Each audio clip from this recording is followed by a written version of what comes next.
ನಮಸ್ತೆ. ಶ್ರೀ ಪರಂಜ್ಯೋತಿ ಭಗವತಿ ಭಗವಾನರ ಪವಾಡ. ನಾನು ಸೋಲಾಪುರದ ಸೀಮಾ ಅಭಿವಂತ. ಶ್ರೀ ಪರಂಜ್ಯೋತಿ ಭಗವತಿ ಭಗವಾನರ ಅಪಾರ ಕೃಪೆಯಿಂದ ನಮ್ಮ ಜೀವನದಲ್ಲಿ ಸಂಭವಿಸಿದ 2 ಶಕ್ತಿಶಾಲಿ ಪವಾಡಗಳನ್ನು ಹಂಚಿಕೊಳ್ಳುವ ಆಶೀರ್ವಾದ ಲಭಿಸಿದೆ. ನನ್ನ ಪತಿಯು 2000 ಇಸವಿಯಲ್ಲಿ ವೈದ್ಯಾಧಿಕಾರಿಯಾಗಿ ಕೆಲಸ ಪಡೆದರು. ಆ ಸಮಯದಲ್ಲಿ ಅದು ಶಾಶ್ವತ ಹುದ್ದೆಯಾಗಿರಲಿಲ್ಲ. 2008ರಲ್ಲಿ ಅವರು ಶಾಶ್ವತ ಉದ್ಯೋಗಿಯಾಗಿ ನೇಮಕಗೊಂಡರು. ಇದರಿಂದಾಗಿ ಅವರಿಗೆ ಸುಮಾರು 42 ಲಕ್ಷ ರೂಪಾಯಿಗಳಷ್ಟು ವ್ಯತ್ಯಾಸದ ಬಾಕಿ ವೇತನ ಪಡೆಯುವ ಅರ್ಹತೆ ಲಭಿಸಿತು. ಆದರೆ ನ್ಯಾಯಸಮ್ಮತವಾಗಿ ಅವರಿಗೆ ಸೇರಬೇಕಾಗಿದ್ದ ಈ ಮೊತ್ತವನ್ನು ಬಿಡುಗಡೆ ಮಾಡಲೇ ಇಲ್ಲ.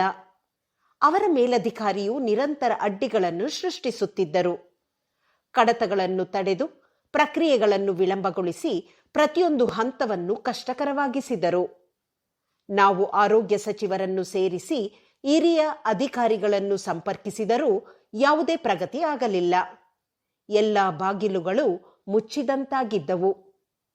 ಈ ಸಮಯದಲ್ಲಿ ನಾವು ಸಂಪೂರ್ಣ ಶರಣಾಗಿ ಇದರ ಪ್ರಗತಿಗಾಗಿ ಬಲವಾದ ಹೋಮ ಸಂಕಲ್ಪದೊಂದಿಗೆ ಶ್ರೀ ಪರಂಜ್ಯೋತಿ ಭಗವತಿ ಭಗವಾನರಿಗೆ ತೀವ್ರವಾಗಿ ಪ್ರಾರ್ಥನೆ ಸಲ್ಲಿಸಿದೆವು.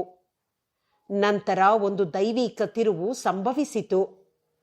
ನಿಖರವಾಗಿ 1 ತಿಂಗಳೊಳಗೆ ಸಮಸ್ಯೆ ಉಂಟು ಮಾಡುತ್ತಿದ್ದ ಮೇಲಧಿಕಾರಿಣಿಯನ್ನು ಹುದ್ದೆಯಿಂದ ತೆಗೆದುಹಾಕಲಾಯಿತು.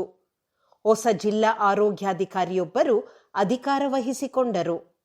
ಕೆಲವೇ ದಿನಗಳಲ್ಲಿ ಅವರು ಎಲ್ಲ ಬಾಕಿ ಕಡತಗಳನ್ನು ತೆರವುಗೊಳಿಸಿ ಯಾವುದೇ ವಿಳಂಬವಿಲ್ಲದೆ ಕಮಿಟಿಗೆ ಕಳುಹಿಸಿದರು.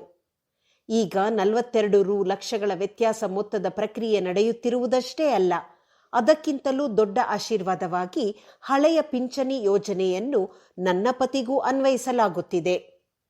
ಐಶ್ವರ್ಯ ಪ್ರದಾತ ಶ್ರೀ ಅಮ್ಮ ಭಗವಾನರಿಗೆ ಜಯವೆನ್ನಿ. 2ನೇ ಪವಾಡವು ನಮಗೆ ದೊರೆತ ಕನಸಿನ ಮನೆಗೆ ಸಂಬಂಧಿಸಿದೆ. ಅನೇಕ ವರ್ಷಗಳಿಂದ ಸ್ವತಂತ್ರ ಮನೆಯನ್ನು ಹುಡುಕುತ್ತಿದ್ದೆವು. ನಮ್ಮ ಬಜೆಟ್ನಲ್ಲಿ ಇಚ್ಛೆಗೆ ತಕ್ಕ ಸ್ವತಂತ್ರ ಮನೆ ಸಿಗಲಿಲ್ಲ. ಪತಿಯು ಅಪಾರ್ಟ್ಮೆಂಟ್ನಲ್ಲಿ ಮನೆ ಖರೀದಿಸಲು ನಿರ್ಧರಿಸಿದರು. ಆದರೆ ನಾನು ಸ್ವತಂತ್ರ ಬಂಗಲೆಗಾಗಿ ಪ್ರಾರ್ಥಿಸಿ ಅದರ ಕಲ್ಪನೆಯನ್ನು ಮಾಡುತ್ತಿದ್ದೆ. ಪ್ರಾರ್ಥನೆಯಂತೆ ನಮಗೆ 2 ಗುಂಟೆ ವಿಸ್ತೀರ್ಣದ, ಅಂದರೆ 2000ಕ್ಕೂ ಅಧಿಕ ಚದರ ಅಡಿ ಭೂಮಿ ಸಿಕ್ಕಿತು. ಮುಖ್ಯ ರಸ್ತೆಯ ಪಕ್ಕದಲ್ಲಿ 4000ಕ್ಕೂ ಅಧಿಕ ಚದರ ಅಡಿ ವಿಸ್ತೀರ್ಣದ ವಿಶಾಲವಾದ ಬಂಗಲೆಯನ್ನು ನಿರ್ಮಿಸಲಾಯಿತು. ಪ್ರಿಯ ಶ್ರೀ ಪರಂಜ್ಯೋತಿ ಭಗವತಿ ಭಗವಾನ್ ನಾನು ಅಂದುಕೊಂಡಂತೆ ಮತ್ತು ಕನಸು ಕಂಡ ರೀತಿಯಲ್ಲಿಯೇ ಈ ಭವ್ಯವಾದ ಬಂಗಲೆಯನ್ನು ನನಗೆ ಉಡುಗೊರೆಯಾಗಿ ನೀಡಿದ್ದಕ್ಕಾಗಿ ಹೃದಯಪೂರ್ವಕ ಕೃತಜ್ಞತೆಗಳು. ಐಶ್ವರ್ಯ ಪ್ರದಾತ ಶ್ರೀ ಪರಂಜ್ಯೋತಿ ಭಗವತಿ ಭಗವಾನರಿಗೆ ಜಯವೆನ್ನಿ.